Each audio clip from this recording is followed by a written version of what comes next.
La ville de Daïm Zuber, au nord-ouest du Soudan du Sud, a augmenté d'un tiers sa population en accueillant des dizaines de milliers de personnes déplacées. Ces populations fuyant les combats sont aujourd'hui davantage exposées à un risque de famine. C'est du moins le signal d'alerte relancé par le Comité international de la Croix-Rouge présent sur place. L'organisation rappelle que les hostilités entre troupes gouvernementales et rebelles sont un frein aux circuits habituels d'approvisionnement et risquent de couper les voies d'évacuation des déplacés. Des individus sont venus le matin et ont attaqué Raja. L'attaque était horrible, beaucoup de gens ont perdu la vie, certains sont même allés vers le nord. Nous étions venus ici dans l'espoir de retrouver les nôtres, mais depuis 2016, aucun résultat.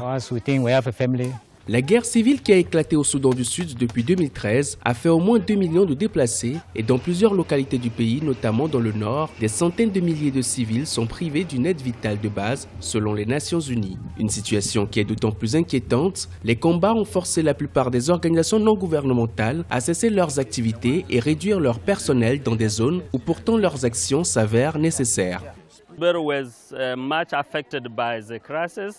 Daïm Zuber a été très affecté par la crise, car entre juin 2016 et juin 2017, ils ont reçu plus de 2850 familles, comparé à d'autres endroits où les gens sont arrivés, mais ont dû continuer vers d'autres localités. Daïm Zuber est vraiment le plus touché et c'est pourquoi nous avons estimé qu'il était urgent d'apporter de l'aide. Le